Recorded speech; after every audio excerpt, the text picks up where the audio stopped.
Este vídeo forma parte de la cobertura del Festival Internacional de Cine de San Sebastián 2024. Puedes ver todo el contenido relacionado con el festival en la lista de reproducción del mismo nombre o Donostia Cinemaldia 2024. Hola, bienvenidos a la review, a la crítica de Joker Folie à Deux, que es una crítica que forma parte, como ya he dicho, de la cobertura de San Sebastián 2024 como película sorpresa. No obstante, la publico antes que el resto de las críticas porque es una película realmente esperada, es una película muy relevante y por tanto tengo un poco de prisa al publicarla. Pero este vídeo será integrado en el podcast de todas las críticas de San Sebastián en orden cronológico. Bueno, lo cierto es que Joker Folie à Deux fue la película sorpresa que vimos el último día, el 9º del festival, por la mañana a las 8:30. Duraba 2 horas y 20, había cansancio, pero había bastantes ganas, por lo menos por mi parte, de descubrir qué nos había traído Todd Phillips, qué habían creado para continuar la primera Joker, de la que ya os he hablado, y creo que además de una manera bastante positiva, y podéis atender a esa crítica porque creo que fue muy claro, destacando las virtudes de la primera Joker. Sin embargo, esta segunda película, a la cual yo fui, como ya he dicho, con un optimismo bastante elevado, teniendo en cuenta que no me terminaba de fiar de a ver cómo nos cuentan esta historia, etcétera, pero venga, va a funcionar, vamos a darle la oportunidad, tiene que salir bien. Si han hecho esa primera peli que ha ganado $1 billón, que no tiene nada que ver con la calidad, pero bueno, que arrasó en taquilla, 11 nominaciones a los Oscar, incluyendo 2 Oscar, mejor actor protagonista y mejor banda sonora original, una película bastante reconocida. Pues ¿por qué no? Si es el mismo equipo creativo, nos pueden dar otra película del mismo nivel. No ha sido así.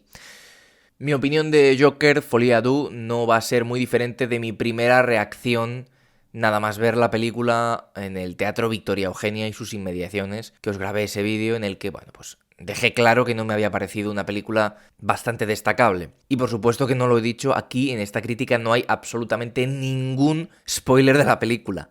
Nada, ¿de acuerdo? A mí me parece que esta cinta es una oportunidad perdida. De igual manera que la primera era una oportunidad aprovechada, ostras, una película de Joker sin Batman, no basada en ningún cómic, en ningún Joker preexistente, una película en esencia de un hombre con un trastorno mental bastante fuerte, bueno, pues que va cometiendo crímenes y ya está. Se llama Joker, pero podría llamarse Arthur perfectamente. Era una oportunidad arriesgada, pero que salió bien.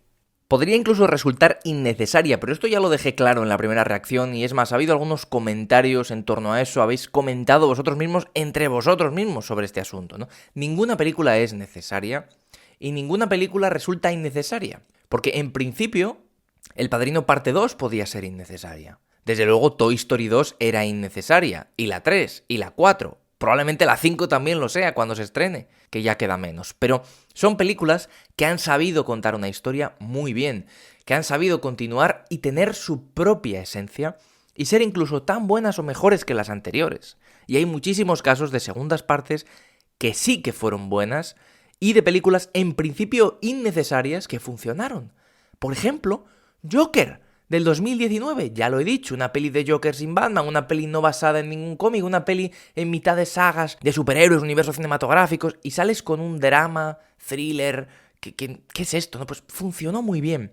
Entonces, ahora mismo una secuela de Casablanca creo que no vendría muy bien, creo que sería innecesaria. Pero ¿y si la hace una persona que escribe el mejor guión de la historia del cine? Entonces, yo en principio, siendo conservador con estas continuaciones a priori innecesarias, también tengo que decir que cuando están bien hechas, dejan de ser innecesarias y pasan a ser una genialidad. Entonces tengamos cuidado con ser tan simplistas de decir, no, es que era innecesaria. Ya, era innecesaria, pero es que también podía ser innecesaria Terminator 2 y fue tan buena como la primera. O Aliens y fue tan buena como Alien. Y resulta que además cambiaron los géneros, porque Aliens es una peli de acción y Alien es una peli de terror. Sigue siendo la misma saga, la misma protagonista, el mismo género de ciencia ficción, pero cambia completamente la óptica y entonces sí que merece la pena. Entonces, esta película no es que sea innecesaria, es que al ver que no ha funcionado nos va a resultar innecesaria. Pero no es que sea parida de manera innecesaria, porque cuando es parida todavía no sabemos cómo nos va a salir. Entonces, Ojo, cuidado con caer en estas simplezas, que sí, que a priori podía parecer que la peli no clamaba por su existencia, ¿de acuerdo? Pero una vez que ya existe es cuando se tiene que juzgar. Y no podemos negarnos a verla simplemente por el hecho de que exista. Eso suele ser bastante mala idea. Una secuela de esa historia, que era tan redonda en sí misma, no perfecta ni mucho menos, pero tenía honestidad, tenía fuerza, tenía un relato claro, y esta es la clave, sabía lo que quería contar y cómo lo quería contar. Hacer una secuela de esa película era otro riesgo, pero contratar a Lady Gaga como Harley Quinn, hacerla un musical, era una oportunidad.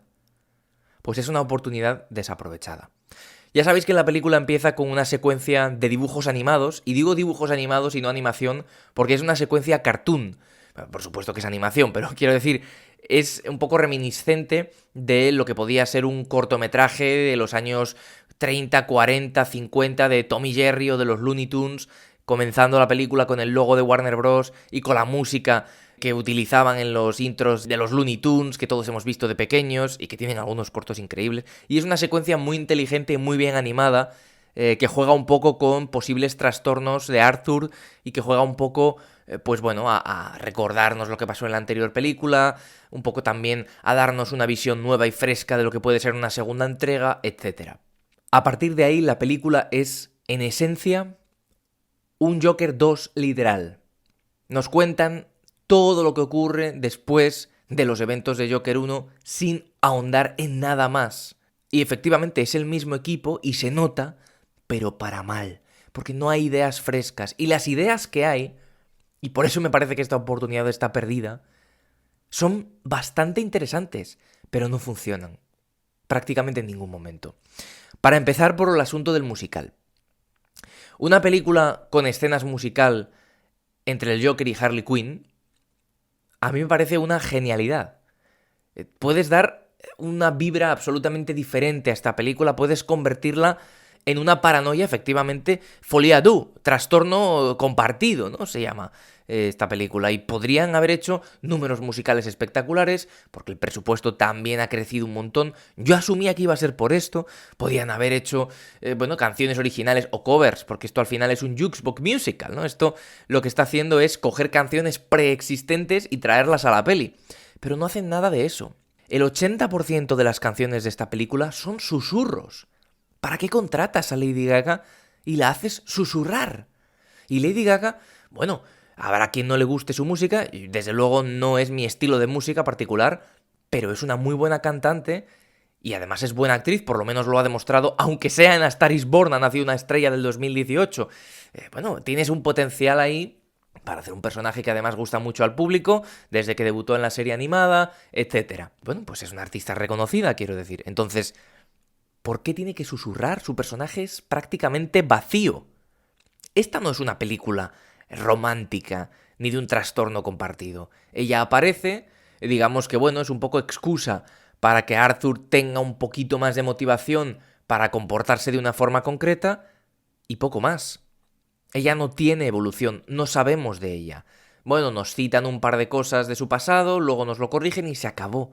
No tenemos un conocimiento real de quién es esta Lee Quinsell, no sabemos hacia dónde va, su desarrollo es bastante deficiente.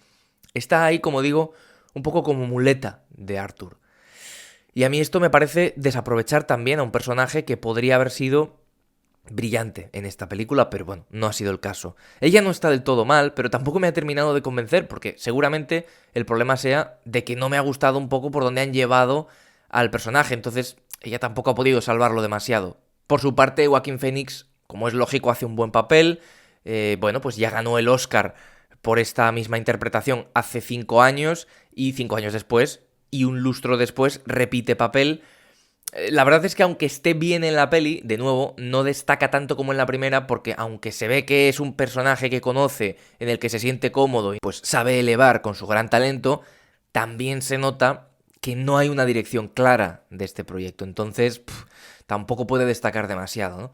Entonces, estos personajes, sobre todo Joker, porque al final él es el protagonista claro de la película. Esta no es una película de Joker y Harley. Esta es una película de Joker, con Harley como secundaria. Por mucho que igual Lady Gaga es considerada protagonista, no lo sé. Pero desde luego que es claramente la historia de Arthur Fleck. Pues entonces ahí nos deja un poco el sabor de boca de que podría haber sido más, sobre todo porque, como digo, escenas musicales solo hay una o dos, pero una realmente musical en la que todo se detiene y empiezan a cantar y hay luces y hay bailes, pero ni siquiera eso termina de funcionar, porque cuando la escena termina, nos vamos a otra acción. Es decir, no es como que la escena se pare. Imaginad una escena de juicio y de repente se para, hay un gran número musical y luego continúa el juicio. No. Simplemente vemos una canción y seguimos a otra escena. Entonces, ni siquiera hay una conexión real entre las escenas musicales y la historia de la película. Cuando digo historia no me refiero narrativamente, sino el desarrollo de la historia de la película. O sea, en el guión. Sí es verdad que cuando susurran, pues sí encaja, porque pues en esencia es la misma escena, ¿no?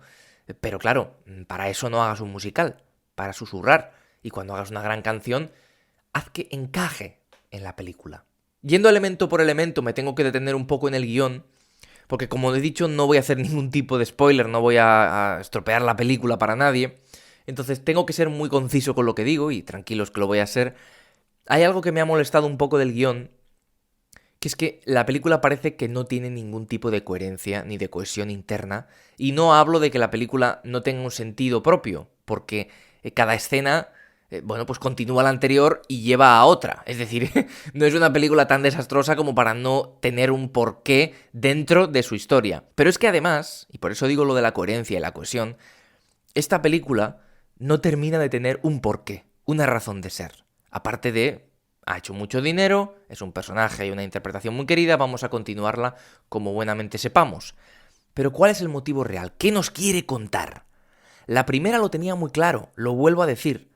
La primera película no dudaba en contarte esta historia, había un pasado, unos traumas, unas barbaridades que ocurren a lo largo de la película, un conflicto, desde luego había un clímax clarísimo con el personaje de Robert De Niro, luego había un final. Era una película que tenía una historia claramente definida y apostaba por ella con mucha valentía. Funcionara mejor o peor, os gustara más o menos, esto es indiscutible. Esta película no te cuenta nada de eso. ¿Cuál es la historia de Joker? Uy, qué loco está. Uy, qué peligroso es. Bueno, no sé si es bueno, si es malo, porque ha hecho cosas horribles, pero es que tuvo un pasado difícil. ¿Cuál es la historia? ¿Qué te quiere contar el equipo de Joker foliado? Y no me vale que, bueno, hay una historia de amor. Sí, hay una historia de amor. Hay un juicio, pasan cosas. Pero todo eso, ¿dentro de qué? Este vehículo, estos momentos, ¿a dónde nos llevan? Y no hay una respuesta clara. Yo creo que simplemente a descubrir la oscuridad, la seriedad de toda esta historia, de este hombre y demás. Pero eso ya lo habíamos visto en la primera. ¿Es un comentario a la sociedad? ¿En serio? No, eso tampoco me vale. No hay ningún significado oculto, ninguna profundidad intelectual y ninguna complejidad temática oculta que nos tiene que hacer sentir ¡buah, qué profunda es la película! Ese es el problema, la peli se toma tan en serio, se siente tan profunda, siendo tan vacía, que duele. Porque podían haber ido por otra ruta. Podían habérselo tomado, pues eso, pues como un musical alocado con canciones, en fin, un divertimento. Habría dividido muchísimo más al público, pero no habría estado vacía, tendría algo claro. Podrían haber hecho una historia de amor focalizándose en los dos personajes. Podrían haber intentado rehabilitar, hubiera sido muy polémico, al Joker de esta película, Arthur Fleck. Podrían haber intentado condenarle, podrían haber intentado ir más hacia escenas de acción, pero se han quedado simplemente en que da igual que esté vacía, que la gente va a sentir que es súper profunda, cuando las cosas no suelen funcionar así. Entonces el guión realmente tiene ese problema. Por no hablar de todas las conveniencias de guión que hay en esta película, porque juzgar una película por algún agujero de guión, por algún... Eso es una estupidez profunda, yo siempre lo dejo muy claro, no tiene sentido, lo llevo diciendo desde que abrí el canal, es que las películas son películas, y si nos podemos a pensar en una historia de tu vida, seguramente también tengas agujeros de guión en tu propia vida cuando es algo real, pero es que no todo tiene que encajar exactamente. Ahora bien, esta película tiene conveniencias de guión en lo que a lazy writing se refiere, que viene a ser escritura perezosa, o sea... necesitamos que este personaje esté aquí. Nos inventamos una excusa absurda y ahí le ponemos. Necesitamos que esto suceda. Nos inventamos este suceso anterior y entonces esto puede suceder. Y eso usualmente te provoca tener un producto final más deficiente de lo que deberías, porque estás haciendo tantas conveniencias que al final casi que la película parece una conveniencia. Y eso es un peligro también. Había un amigo que al salir, porque obviamente cuando salimos del cine, del teatro en este caso, la gente del festival a la salida comenta siempre las películas. Y dijo una frase que me llamó mucho la atención y que tengo que replicar aquí. Dijo, yo siento que Joker tenía influencias de Martin Scorsese. Creo que esto es evidente, ¿no? El rey de la comedia, Taxi Driver, en fin. Salvando las distancias es así. Y también siento que Joker 2 ha tenido influencias de Joker. Es decir, han visto Joker y han dicho, vamos a seguir esta historia y darle una capa más. Pero si solo te basas en eso, la cuestión es vacía. Y es una auténtica lástima. A nivel técnico, la película destaca sobre todo en fotografía, está bastante bien. El problema es que repiten los mismos encuadres, repiten los mismos planos y sobre todo esa oscuridad, esa complejidad visual. Bueno, la película pues eso, es muy sobria, todo con muchísimas sombras, evidentemente relacionando el tema que trata con la identidad visual, lo cual es muy positivo. Pero sinceramente eso no es suficiente.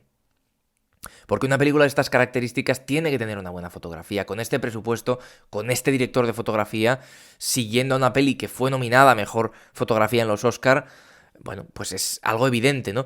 Pero no por hacer una fotografía súper oscura y profunda vas a convertir la película en súper profunda. Es que no funciona así tampoco. Y una de las cosas que llaman la atención, sobre todo a mí, que me fijo mucho en la música, es cómo de tímida es la banda sonora, ¿no? Recordemos, la primera película ganó el Oscar a Mejor Banda Sonora Original. Esto es una auténtica barbaridad, sobre todo porque competía con Thomas Newman por 1917, pobrecillo, que no gana nunca, 15 nominaciones en 70 años y no hay manera, y creo que esa era la justa ganadora, pero la banda sonora de Joker, de Huldur Gudnadottir, y perdón por destruir el nombre de esta compositora, fue realmente buena, merecía estar en la conversación. En esta segunda entrega no destaca en ningún momento, precisamente porque no tiene momentos que son chocantes o que son intensos, no tiene ninguna escena memorable que provoca que la banda sonora esté directamente vinculada a la grandeza de la película, etc. No, no es así, es todo lo contrario, se difumina mucho. Y encima, añadiendo a las escenas musical, provoca que la banda sonora tenga todavía menos protagonismo. Lo cual es un problema porque las escenas musical, como ya he dicho, no funcionan. Es más, cuando van y cuando rompen más a la escena musical es cuando parece que la peli puede funcionar. Pero es que no llega allí nunca. El montaje tampoco me ha convencido demasiado, sobre todo porque, como digo, al tener un guión deficiente no tienes muy claro dónde están, digamos, los actos, los momentos culminantes. En la primera lo tenías muy claro, clarísimo. Tenías la escena del metro, tenías, como digo, la escena del reality show al final. Había momentos claros que dividían, digamos, que eran un antes y un después. Aquí todo es bastante plano, simplemente van sucediéndose las escenas. Me ha gustado, eso sí, la escena en la que aparecen personajes de la primera entrega. No comento nada, pero bueno, sobre todo uno de los amigos que salía poco en la primera película, pero aparece, tiene un par de minutos y es una muy buena escena porque, digamos, conecta los actos de la primera y la locura de Arthur con una persona, miembro de la sociedad, que no ha hecho daño a una mosca, que está sufriendo lo indecible por culpa de estos actos. Entonces, creo que eso está muy bien llevado, pero eso es todo, la verdad, no hay mucho más. Y es una auténtica lástima, porque podría haber sido una película, como digo, que provocara, en fin, pues reacciones diversas, que atrapara a la gente, pero se queda vacía, ¿no? Es una pena. Tengo la sensación de que habrá gente que igual no ve mucho cine, que esto pues le parezca, lo dicho, una película que, ¡buah!, es que es súper profunda, ¿no? Pero le ves tanto las costuras desde el principio, es tan evidente que dice, mi objetivo es ser profunda. Ya, pero a veces, como pasó en la primera, la vuelvo a defender, con tratar una historia tan interesante, tan bien hecha, trasladada de manera correcta a la pantalla, con unos tonos efectivamente sombríos y profundos y demás, pero a fin de cuentas haciendo esa peli bien ya tienes tu peli seria, profunda y oscura. Pero solo queriendo hacer una peli oscura, probablemente no te quede mucho, porque la gente va a ver que estás intentando hacer eso básicamente porque sí. Así que es una pena esta secuela que a mí me ha dejado bastante decepcionado. No creo, ya lo dije, que sea una película desastrosa. Hay momentos que funcionan mejor, hay momentos que son salvables. Pues eso, hay algunos que les pueden gustar las interpretaciones, a otros pues igual las escenas musical o la escena musical, porque como ya he dicho que tampoco destaca mucho, etc. Y no voy a hablar, por supuesto, del final, pero también me abre muchos interrogantes, porque no queda claro qué es lo que querían contar en la peli. Desde luego no queda claro a dónde llega al final. Sí, no hace falta que me lo expliquéis. Entiendo perfectamente cómo acaba la película y qué han querido contar. Pero te quedas con la sensación de, era esto por donde iba la historia, ¿no? Y termina así. ¿Esto es realmente lo que querían hacer? ¿Esto es realmente lo que querían contar y cómo lo querían terminar? No lo sé, la verdad. Me hubiera gustado que Todd Phillips tuviera mucha más personalidad en esta cinta, pero desde luego que no le ha salido bien la cuestión. Esta es mi opinión sobre Joker Folie à Deux, una de las 46 películas que he visto en el Festival de San Sebastián de este año 2024, la 72ª edición del Donostia Cinemaldia. Y las otras reviews van a ir publicándose, como ya he dicho, a lo largo de los próximos días. De hecho, voy a replicar el horario que he tenido, como hice el año pasado, del día 1 al 9 de octubre, replicando los 9 días de festival. Voy a ir sacando todas las críticas para posteriormente publicar un podcast en el que se reúnan todas y en el que esta estará incluida, ¿de acuerdo? Muchas gracias como siempre por ver los vídeos, ya sabéis que tenéis listas de reproducción tanto del festival como películas de todo tipo, por ejemplo adaptaciones de DC Comics donde he hablado, creo recordar, de absolutamente todas las películas existentes basadas en DC, incluyendo esta y Joker 1 y todas las demás, así que ahí tenéis mucho material. Gracias por estar en el canal y nos vemos muy pronto con más y mejor. Y por supuesto, dejadme en los comentarios qué opináis de la película y si os ha gustado, por qué os ha gustado o por qué no. Recordad ser respetuosos porque a fin de cuentas este es un análisis crítico de la cinta y nada más, ¿de acuerdo? Gracias, como ya he dicho, y nos vemos pronto. Este vídeo forma parte de la cobertura del Festival Internacional de Cine de San Sebastián 2024. Puedes ver todo el contenido relacionado con el festival en la lista de reproducción del mismo nombre o Donostia Cinemaldia 2024.